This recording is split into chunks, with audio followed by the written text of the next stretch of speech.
B जान आरफा के पास जाती है और उसे कहती है कि तुम्हारे बेटे में बिल्कुल भी शर्म नहीं है, वो अभी तक आयला के पीछे पड़ा हुआ है और आयला को वो वरगला रहा है। अपने बेटे से कहो कि वो अपने आप को काबू में रखे। और वो उससे ये भी कहती है कि तुम्हारी बहू भी इस चीज़ में शामिल है, वो तुम्हारे बेटे को उकसा रही है कि वो आयला के पीछे जाए और वो आयला से दोबारा वो ताल्लुक़ जोड़े जो उसने खुद ही ख़त्म कर दिया था। तो शामी की माँ आरफा कहती है कि बी जान, आप मेरे बेटे पर इल्ज़ाम लगा रही हैं, मुझे आपकी बातें बिल्कुल पसंद नहीं हैं। आप हमेशा हमारे बच्चों में इंसाफ नहीं करती और आप मेरे बेटे पर सरासर इल्ज़ाम लगा रही हैं। मेरा बेटा बिल्कुल भी ऐसा नहीं है। तो बी जान कहती है कि तुम्हारे बेटे की डोर तुम्हारी बहू के हाथ में है, अपने घर की फ़िक्र करो। ऐसा ना हो कि आयला को बर्बाद करते करते तुम्हारी बहू अपने हाथों से अपना घर ही बर्बाद कर ले। दूसरी तरफ आयला की बहन ऑन को समझाती है, उसे कहती है कि मेरी बहन बहुत ज़्यादा खुद तरसी का शिकार है, इस वजह से आपके साथ इतना बुरा रवैया रखती है, आप बिल्कुल भी इसकी बातों का बुरा ना माना करें।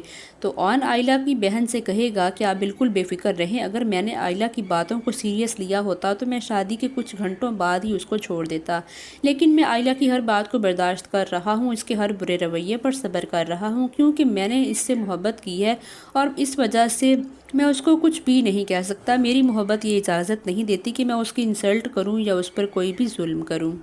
बी जान आयला के पास जाती है और उसे कहती है कि आखिर क्या कमी है ऑन में, तुम उसको एक्सेप्ट क्यों नहीं कर लेती। तो आयला कहेगी कि बी जान, वो मेरे माजी के बारे में हर बात जानता है। आयला कहती है ऑन ने बस मुझसे बदला लेने के लिए शादी की है, वो मुझसे बदला लेना चाहता है। तो बी जान कहेगी कि कौन सा बदला, कैसा बदला, ऑन तुमसे किस बात का बदला लेगा, होश के नाखून लो, तुमने क्या कुछ वसूल ऑन के बारे में गलत सोच रखा है। बी जान आयला से कहती है कि ये तो मेरे ऑन का ही हौसला है, उसने उस वक्त तुम्हें अपना नाम दिया जिस वक्त सारी दुनिया तुम पर थू थू कर रही थी, तुम्हारे सब अपने भी तुम्हारे किरदार पर उंगलियां उठा रहे थे। तो तुम्हें तो ऑन का शुक्रगुजार होना चाहिए कि उसने तुम्हें अपना नाम दिया और उसने तुम्हारी इज्जत को संभाला, वरना तुम तो किसी को मुंह दिखाने के लायक भी नहीं रह गई थी और तुम अभी भी शामी के पीछे लगकर ये सब कुछ कर रही हो। ऑन बहुत अच्छा इंसान है, तुम समझने की कोशिश करो, वो तुम्हें बहुत खुश रखेगा। एक दफ़ा तुम उसको देखो, उसका दिल बहुत ही ज़्यादा नरम है, तुम खुद सब कुछ भूल कर उससे मोहब्बत करने लगोगी। बी जान कहती है कि शामी एक बहुत ही डरपोक और पागल लड़का है जो कि सिर्फ अपनी माँ के इशारों पर चलता है और उसकी माँ शुरू दिन से ही तुम्हारी माँ को पसंद नहीं करती। तो क्या वो तुम्हें शामी के साथ बसने देती? अगर वो तुमसे शादी कर भी लेता तो तुम्हारी ज़िंदगी में वो खुशियाँ ना आने देता जो तुम डिज़र्व करती हो। और इसलिए तुम शामी को भूल जाओ। शामी तुम्हारा माजी था, वो तुम्हारे लिए एक बहुत भयानक ख्वाब था। इसलिए अब तुम आगे बढ़ो और सिर्फ उस ऑन को एक्सेप्ट करो, ऑन तुम्हारी ज़िंदगी को खुशगवार बना देगा। आयला की बहन वो भी यही कहती है कि बी जान, मैं इसको यही सब समझाती रहती हूँ, लेकिन ये हमारी कोई भी बात नहीं सुनती।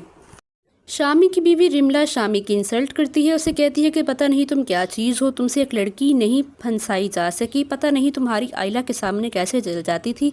वैसे तो तुम बस एक जला हुआ पटाखा हो जिससे ना किसी को कोई नुकसान हो सकता है और ना ही कोई फ़ायदा। अब आयला ऑन के साथ सेपरेट फ्लैट में रह रही है और वहाँ उसको ये सब मालूम हो जाएगा कि किस तरह से ऑन मेरी हर बदतमीज़ी को, हर बुरे रवैयों को बर्दाश्त कर रहा है। तो इसका मतलब वाकई वो मुझसे मोहब्बत करता है और वो ये सब कुछ देखने के बाद आहिस्ता आहिस्ता वो भी ऑन से मोहब्बत करने लग जाएगी और उसे एहसास हो जाएगा कि ऑन के अलावा कोई भी ऐसा शख्स नहीं है जो इसकी हर बदतमीज़ी को और हर बात को बर्दाश्त कर सके। आखिर आयला को एहसास हो ही जाएगा। आने वाली एपिसोड में आपको ये सब कुछ दिखाया जाएगा। अगर आपको रिव्यूज़ पसंद आ रहे हैं तो चैनल को लाजमी सब्सक्राइब कर दें।